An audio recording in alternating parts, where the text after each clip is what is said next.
Dernière partie de ce chapitre, donc grand 3, comment varie l'énergie mécanique d'un système. On va donc pouvoir noter ici la synthèse de l'activité de simulation concernant les montagnes russes. Donc on a montré que l'énergie mécanique d'un système était la somme de ses énergies potentielles, donc par exemple de pesanteur dans notre cas, mais on peut aussi imaginer des énergies potentielles élastiques, etc. Donc l'énergie mécanique d'un système, c'est la somme de ses énergies potentielles et de son énergie cinétique. Donc EM, énergie mécanique, égale EC plus EP, énergie cinétique plus EP, avec l'énergie cinétique, je vous rappelle, est égale à la moitié de la masse fois la vitesse au carré, 1/2 de mv2, et l'énergie potentielle, la somme de toutes les énergies potentielles, l'énergie potentielle de pesanteur plus l'énergie potentielle élastique.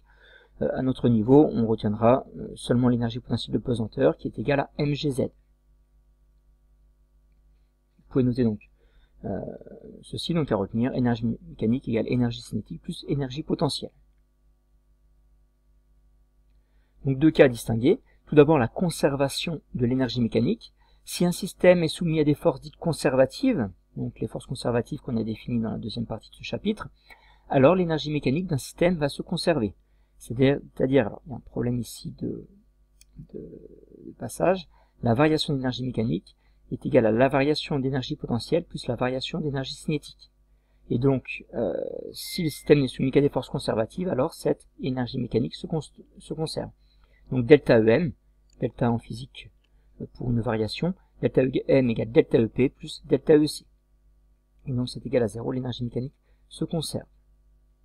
Il y a alors transfert des énergies potentielles en énergie cinétique et ou inversement, transfert d'énergie cinétique en énergie potentielle. C'est ce qu'on peut voir par exemple sur cette animation. On a une balle que l'on va lâcher.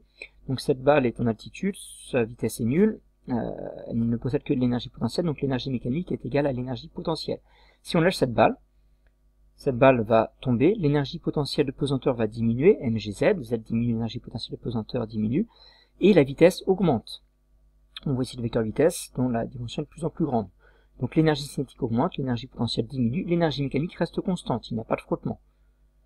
Jusqu'à ce que la balle soit au sol, son énergie potentielle de pesanteur est nulle, et juste avant qu'elle ne touche le sol et qu'elle s'arrête, l'énergie mécanique est égale à l'énergie cinétique. Donc dans le cas de conservation de l'énergie mécanique est constante, est égale à l'énergie cinétique plus l'énergie potentielle, et la variation donc est nulle. Si on lance la balle, on a un transfert, donc l'énergie potentielle de pesanteur augmente, l'énergie cinétique diminue, la balle va de moins en moins vite, et puis quand elle retombe, inversement, l'énergie cinétique augmente, et l'énergie potentielle de pesanteur diminue. L'énergie mécanique reste constante.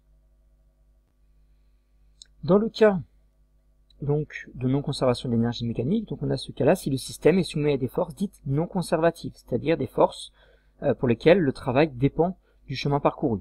Donc si un système est soumis à des forces dites non conservatives, alors l'énergie mécanique du système diminue au cours du temps. Un exemple de force non conservative, ce serait par exemple les frottements. C'est pas le seul exemple. Donc dans ce cas-là, la variation d'énergie mécanique est inférieure à 0, avec toujours ce problème d'affichage des deltas. La variation d'énergie mécanique est inférieure à 0. Donc la variation d'énergie mécanique est alors liée à une dissipation d'énergie par les forces non conservatives. Donc le delta M négatif, ça veut dire que l'énergie mécanique diminue. On peut encore prendre un exemple donc, de non-conservation d'énergie mécanique. Si on revient à notre balle que l'on va lâcher, s'il y a des frottements, cette fois, la vitesse va augmenter, l'énergie cinétique va augmenter, l'énergie potentielle de pesanteur va diminuer, mais l'énergie mécanique, on le voit ici, diminue parce qu'il y a dissipation d'énergie par les frottements ici de l'air sur cet objet qui tombe. Donc au final, l'énergie mécanique finale est inférieure à l'énergie mécanique initiale.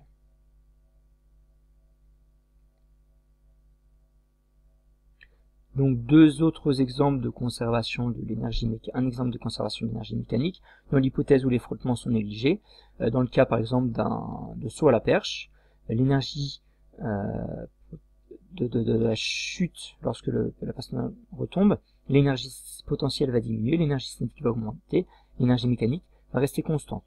On peut imaginer d'autres forces non conservatives, donc là on est encore sur un exemple un petit peu différent. On prend le cas de la poussée, la force de poussée, par exemple dans le cas d'une fusée. On a cette fois une énergie mécanique, donc on a un cas particulier qui va augmenter, l'énergie cinétique va augmenter, la fusée va aller de plus en plus vite, l'énergie potentielle va augmenter, l'énergie mécanique va également augmenter. Pour conclure cette dernière partie, on peut reprendre un petit peu, revenir sur les montagnes russes. Donc on a un wagon qui monte le long d'une piste, son énergie potentielle augmente car l'altitude, son énergie potentielle de pesanteur augmente car l'altitude augmente, l'énergie mécanique donc augmente également dans la même mesure, et puis on voit qu'au cours du parcours, il y a transfert entre l'énergie cinétique et l'énergie potentielle de pesanteur, l'énergie mécanique restant toujours constante. Si on avait des frottements, bien évidemment, l'énergie mécanique diminuerait au cours du mouvement, c'est ce qu'on a vu dans l'activité de simulation, l'énergie mécanique diminuerait au cours du mouvement à cause de ces forces de frottement, et dans ce cas-là, notre wagon, notre système ne pourrait jamais revenir dans sa position initiale.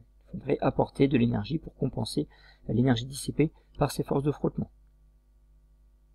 Et donc freinage, dissipation d'énergie, l'énergie mécanique totale diminue. Ce chapitre est donc terminé.